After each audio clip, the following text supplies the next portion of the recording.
Hello students, welcome back to my YouTube channel. So exercise 7.9 continue कर रहे हैं from question number 12। सो यहाँ पर सबसे पहले हम इसको सबसे सिंपलेस्ट फॉर्म में कन्वर्ट कर लेते हैं एंड उसके बाद हम इसको इंटीग्रेट करेंगे, ठीक है। So as you all know that cos वाले फॉर्मूलाज आपको पता है। So cos twice of a का कॉस वाला फॉर्मूला क्या हुआ, 2 cos स्क्वेयर ए माइनस 1, ठीक है।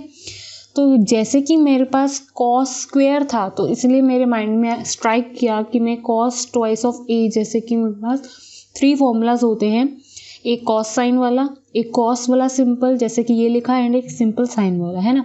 तो जैसे कि मैंने कॉस स्क्वेयर देखा तो मेरे माइंड में स्ट्राइक किया, let me write this one, right. So यहाँ पर इसको मैं उधर शिफ्ट कर देती हूँ, cos twice of A plus 1 और 2 cos स्क्वेयर ए। तो अभी भी यहाँ पे 2 नहीं है एक्स्ट्रा है, तो इस 2 को मैं इधर शिफ्ट कर देती हूँ। cos 2a plus 1 divide by 2 किसकी इक्वल है, cos स्क्वेयर a के।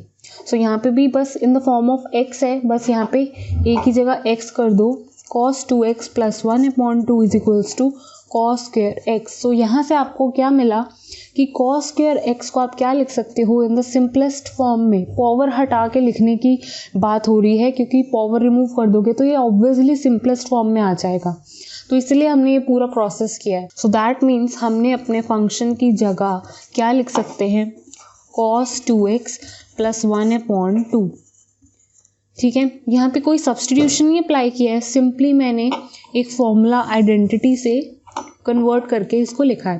अब यहाँ पे 2 जो कांस्टेंट है उसको बाहर लिख दो। अब एक बार क्या है, cos 2x है प्लस 1 है। अब दोनों का इंटीग्रेशन करना बहुत इजी है क्योंकि ये cos का फंक्शन है और एक बार आपको 1 का इंटीग्रेशन करना है, दैट्स इट। सो 1/2 कांस्टेंट को बाहर चलने दो।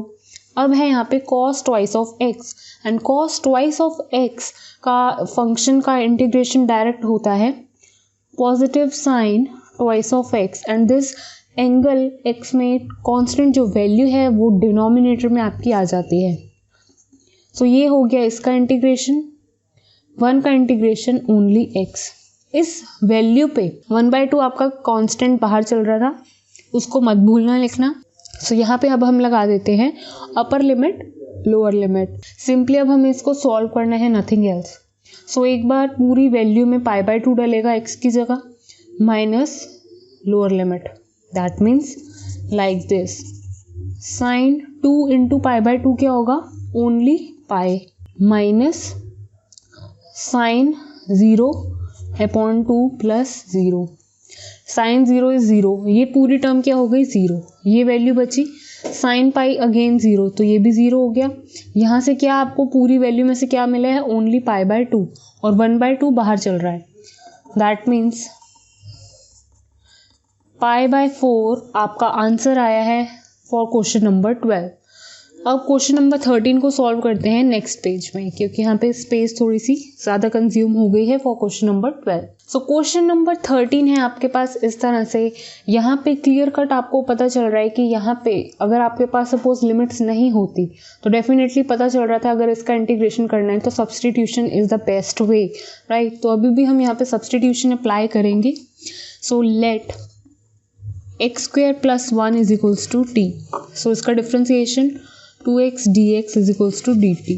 सो x dx is equals to dt upon 2, इस 2 को मैंने इधर शिफ्ट कर दिया है, दैट मीन्स x dx को मैं क्या लिख सकती हूँ, dt अपॉन 2। सो इतना नोट करें, as already told in the previous video, in introduction video as well, कि जब हम यहाँ पर एक्सरसाइज 7.9 में सॉल्व कर रहे हैं तो यहाँ पे मैंने अपना सब्सटीट्यूशन अप्लाई तो कर लिया है, तो लेकिन सिर्फ मैंने ये वैल्यूज t में कन्वर्ट की है, इसको मैंने t मान लिया और ये ऊपर वाली वैल्यू पूरी के आगे dt के इक्वल, लेकिन लिमिट्स को मैंने कन्वर्ट नहीं किया है।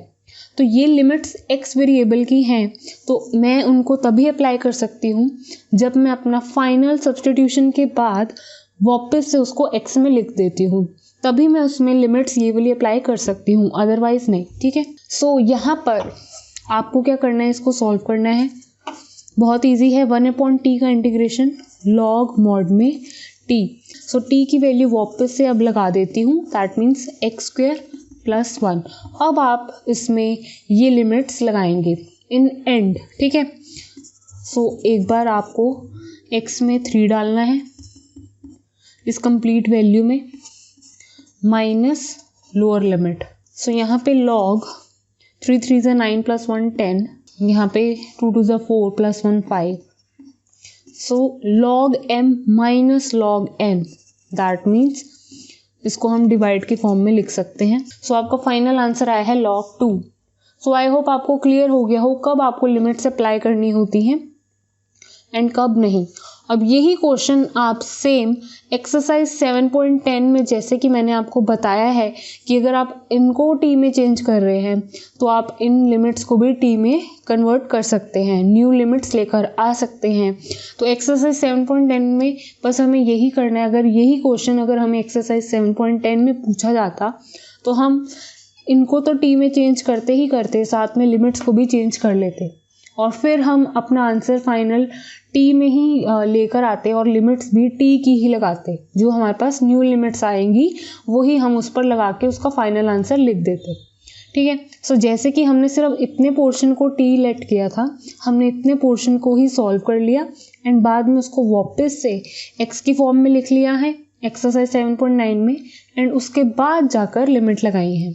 सो एक्सरसाइज 7.9 का प्रोसेस ये है जो कि मैंने आपको जस्ट करके दिखाया। सो क्वेश्चन नंबर 14 बहुत इजी है। यहाँ पर देखो हम इसको कैसे सॉल्व करेंगे। यहाँ पे पहले ही हम इसको स्प्लिट करके इजीली लिख सकते हैं। कैसे कि इस कंप्लीट वैल्यू के नीचे एक कॉमन वैल्यू लिखी हुई है लाइक दिस। तो एक बार मैं 2x के नीचे ये वैल्यू लिख सकती हूँ कंप्लीट और एक बार 3 के नीचे अलग करके ये वैल्यू लिख सकती हूँ, बिकॉज अभी भी आप एलसीएम लेंगे तो आपके पास वापस से यही वैल्यू आएगी। So you can write this value like this. So आप अब क्या कर सकते हैं, यही वैल्यूज एक बार इसके साथ लिखें एक बार इसके साथ, मतलब हम अपने इंटीग्रेशन को स्प्लिट कर रहे हैं लाइक दिस। अब ये मेरा हो गया है इंटीग्रेशन 1, ये हो गया मेरा इंटीग्रेशन 2। ठीक है।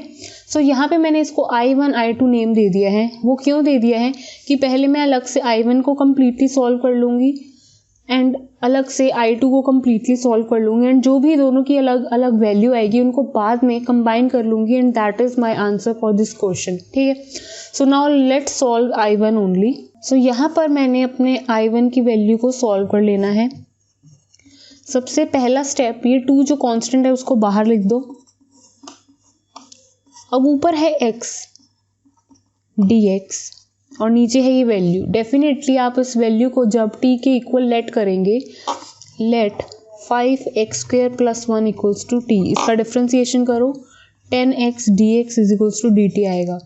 10 एक्स्ट्रा है क्योंकि ऊपर सिर्फ x dx है तो 10 को उधर शिफ्ट कर दो, दैट मीन्स dt/10, मतलब न्यूमरेटर की ये वैल्यू को मैं dt/10 लिख सकती हूँ। सो अब हमने सिर्फ इन वैल्यूज को चेंज किया, लिमिट्स को नहीं चेंज कर रहे हैं, तो हम लिमिट्स को भी बाद में ही यूज करेंगे इन एंड। सो अब विदाउट लिमिट आप लिख रहे हैं इसको dt/10 और ये कंप्लीट वैल्यू को आप t ले चुके हैं। तो 10 जो है आपका वो कांस्टेंट वो बाहर लिख सकते हैं आप, और ये 2 साथ में चल ही रहा था। सो 2/10 एंड इंटीग्रेशन के अंदर है वैल्यू dt/t। सो ये हो गया 5। सो 1/5, 1/t का इंटीग्रेशन होता है log मॉड में t। सो ये आपका आ चुका है आफ्टर सिंप्लीफाई करने के बाद वैल्यू। अब आप t की वापस से वैल्यू डाल सकते हैं। So that means 5x² + 1 and अब आप इसमें वैल्यू लगा सकते हैं अपनी लिमिट्स की 1 और 0। सो जिस तरह से हमने इंटीग्रेशन 1 को सॉल्व किया इसी तरह से हम इंटीग्रेशन 2 को सॉल्व कर लेंगे।